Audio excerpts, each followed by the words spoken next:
COVID-19 pandemic has positive and negative impacts on different aspects of lifestyle behaviors. Negative lifestyle behaviors are associated with an increased risk on adverse outcomes from COVID-19. While dealing with COVID, we overlooked the fact that people's lifestyles were severely disrupted. Many people have become physically inactive and developed irregular eating patterns, which leads to unhealthier lifestyles and aggravation of lifestyle-related diseases. COVID-19 pandemic has also caused significant changes to homes, working life, as well as stress. A multi-sectoral approach promoting healthier diets and increasing physical activity can help in slowing down the diabetic epidemic and heart diseases. Beat Diabetes Myths and Facts will impact and help a large number of people to prevent or control metabolic disorders. Today we have with us experts to share with you advice on leading a healthy life.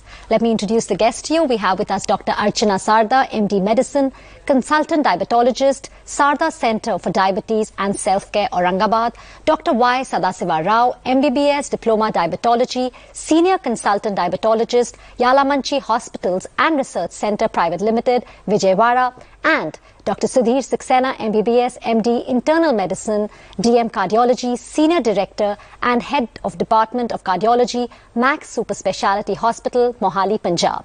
Thank you so much, doctors, for joining us today. Starting with you, Dr. Sarda, some people have high sugars post-recovery from COVID-19.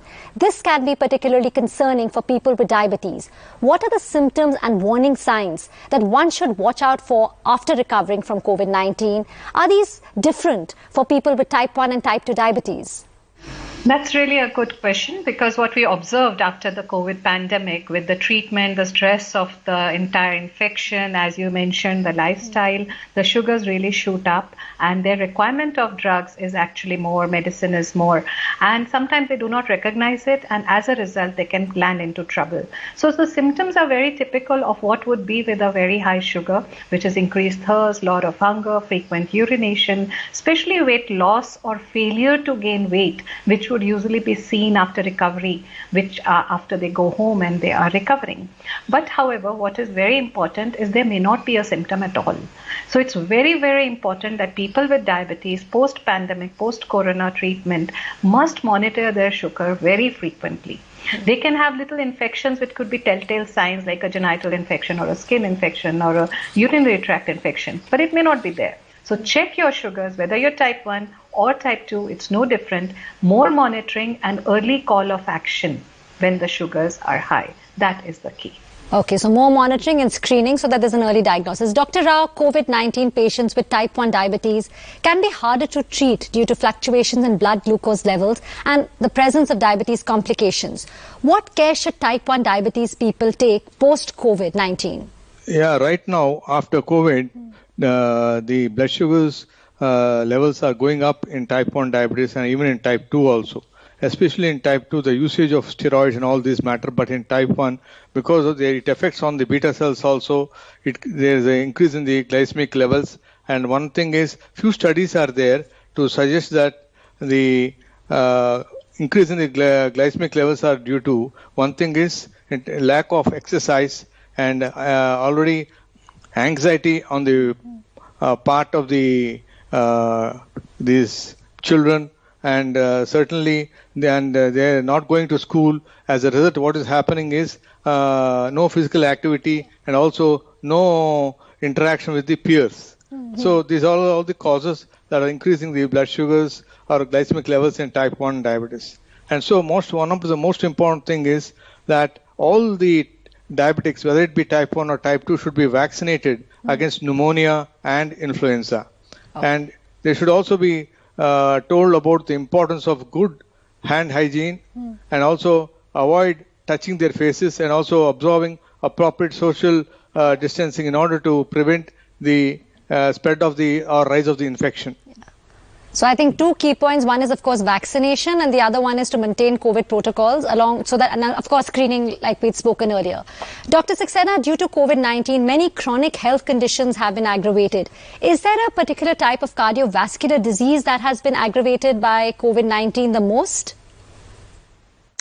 Yeah, that's a very interesting question, because we have all focused on COVID-19 being a respiratory disease as such. and people getting pneumonias and probably dying of pneumonias. But one thing which initially was probably missed was that it is causing disease of every other organ of the body, including cardiovascular system. So in the last 1.5 years, I can say that we have seen a lot of patients who had myocardial injury, that is injury to the heart, which may be a direct injury to the heart because of the virus called myocarditis, or it may be as a result of their aggravation of coronary artery disease, which was pre-existing. So these patients have had higher levels of what is known as a troponin enzyme, which signifies a muscle damage to the heart. So we have seen that these patients at times present with maybe a small or a larger myocardial infarction, that is a heart attack. If some of the patients who had a pre-existing heart failure-like condition, especially those with comorbidities, for example, people who were diabetic, who were obese, who were smokers, and had heart failure too. COVID-19 has been rather very severe on these patients, and these are the patients we have seen that who have not made it actually in COVID-19. So cardiovascular diseases as such have been unearthed also in many patients who did not know that they had a pre-existing disease. And one of the major causes of fatality in COVID-19 pandemic as such. Yeah, I think that's really well explained and brought out. Dr. Sarda, is a woman with gestational diabetes and her child at increased risk of future diabetes? Can it lead to increased chances of type 1 diabetes as well? Yes. So if we divide the question into 3 parts, a woman who has gestational diabetes, that is a woman who was detected with a high blood sugar during her pregnancy. So although it would probably go away, most probably go away once she delivers, yet this condition is a condition of insulin resistance, and it is treated as if it is a pre-diabetic condition. So today we counsel every woman who has gestational diabetes that she has the potential to have frank diabetes sometime in her life, and hence lifestyle care, post-delivery, not gaining weight, remaining fit, diet, all those things are very important for her. Again, as it is a genetically transmitted potential, the child of this mother, when they grow up, has the potential of having type 2 diabetes. But if we have a change in the lifestyle, one can overcome, environment and genetics go together. So genetics you cannot change, but the environment can be changed, and that can be prevented or postponed at least. Type 1 diabetes is not directly linked to gestational diabetes. There are a lot of postulates how intrauterine environment, the mother's womb health and the mother's health during pregnancy has implications on cause of type 1 diabetes, but there is no direct link of a gestational diabetes causing type 1 diabetes in the child. Okay, thank you for clarifying that. Dr. Rao, should people with diabetes, do they need to modify or change the medication dosages prescribed by their physician, especially when they're working from home or even if they've put on additional weight? So one thing is, especially in COVID times, most of the patients were working from home. Actually, that caused intense, what you can say, increase in the anxiety on the part of the patients, and there's increase in the blood sugars levels were seen. And also one more thing is, as they're staying at home now, more food is available to them at all the time, and so they keep on binging the foods, and lack of exercise. All these cause increase in the glycemic levels. So it's important that they do. Important is to continue lifestyle management. That is, diet and exercise are the first and foremost in the treatment of diabetes, and so that should be followed. And especially they should monitor the blood glucose levels very often, and if they see very high blood sugars, they should contact their healthcare providers, because now most of them are available online. Okay, thank you so much for that. So on that note, we're going to be taking a break. We'll be right back.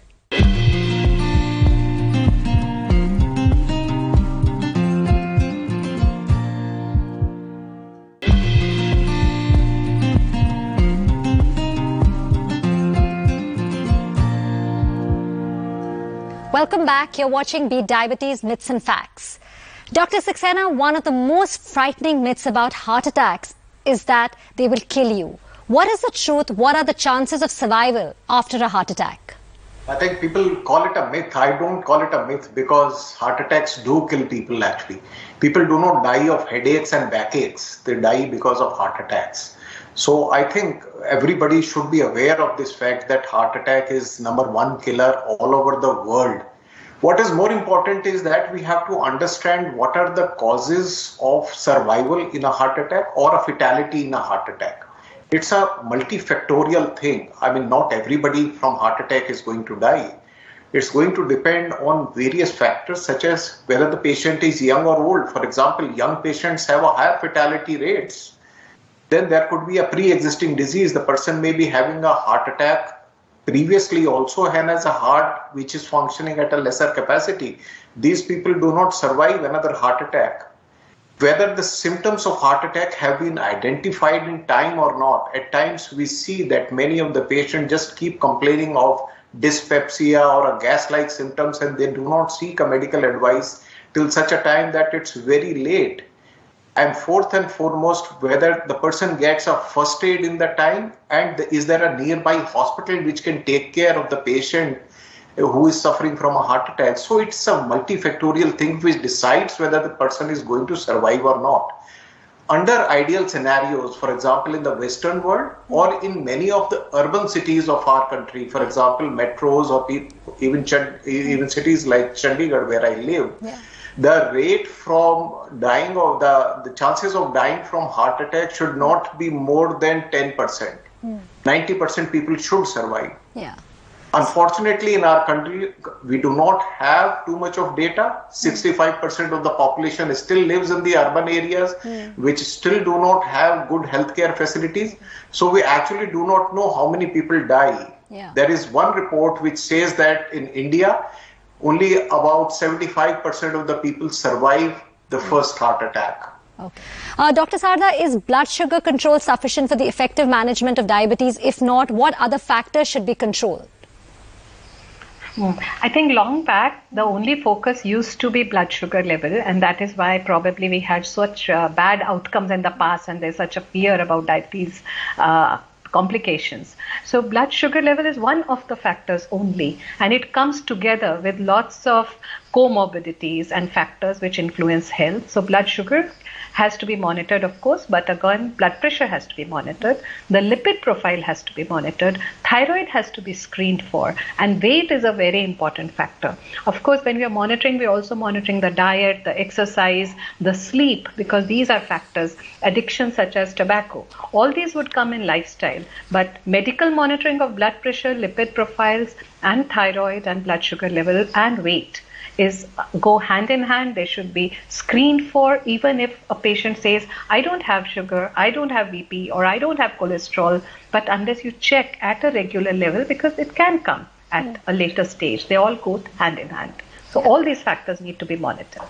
So I think it's key that we take care of all these aspects, and if we are thinking that we might have diabetes or we need to go, all these things need to be checked. Dr. Rao, coming to you, if an individual has diabetes, which approaches can help maintain target glucose levels, insulin or oral medications? Which is the better approach? So if you're going to ask about the medication, all the guidelines, like say whether the international or national guidelines, always state that diet and exercise is the first and foremost cornerstone in the treatment of diabetes. And after that, usually the usage of metformin is widely used in most of the patients. And then depending on the age, duration of diabetes, and the comorbidities, whether the patient is having any atherosclerotic vascular disease or any renal impairment and all, we decide and we chalk out a therapeutic plan for the patient. And usually the patient is also is taken into as a partner in the treatment of diabetes. So thereby he will usually continue to use the medication, adhere to the medication prescribed. Otherwise, he may not adhere. And one most important thing is, if the symptoms are very high, that means the patient is having a lot of polyuria, polydipsia, thirstiness, and all these things, and he's lost a lot of weight. And I think that is a patient where he needs insulin. If a patient needs insulin and if the A1C is very high, I think he has to be put on insulin. That's what the healthcare providers, they decide. And so the patient should actually talk to their healthcare providers, and if they suggest insulin, I think they should not try to avoid it. And now we have multiple drugs at our choice and so forth. There are drugs which actually reduce the weight, prevent weight gain, and also even hypertension is also reduced with these medications, and they prevent the heart failure, heart attacks, and also even renal impairment is also reduced with the newer medications that are available, namely the SGLT2 inhibitors. And so I think as time goes by, we have a lot of choices in our basket for treating the diabetic patients. And so it's in partnership with the healthcare providers that the patient should try to chalk out a good program, therapeutic program for themselves. Yeah, thank you.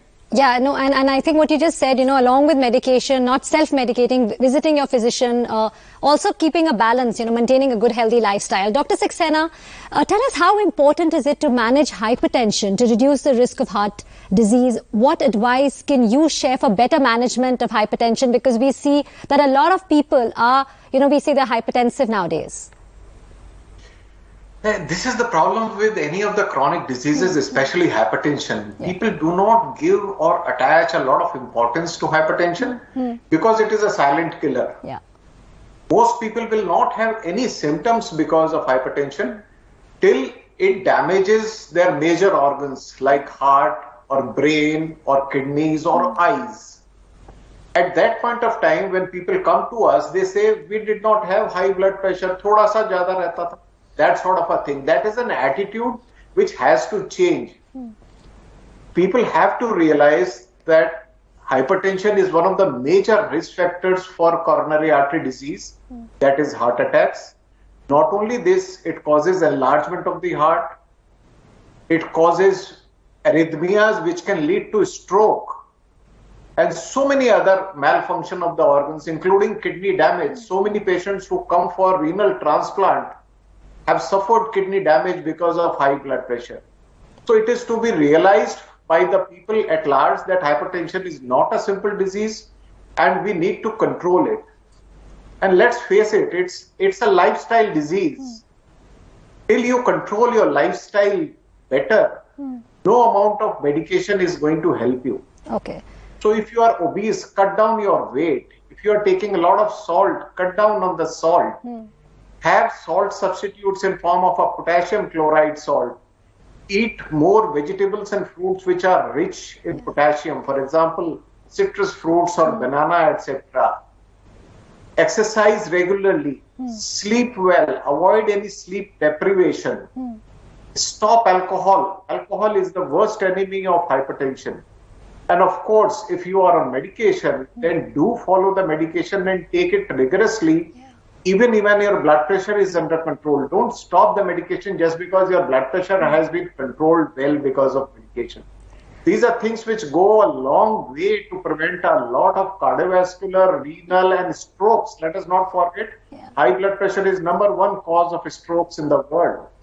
So it's not a disease which is as simple as it seems. It's not just two numbers that we are talking about. So, like you just mentioned, it is a silent killer. Just asking, another question on this. Many times people tend to leave their hypertension medicine that, I'm fine now, without going to a doctor. That also leads to, that's also very, very dangerous. Of course, you have told us how we can manage it better. But what about leaving your medication just when a person feels it's fine? We see a lot of people doing that.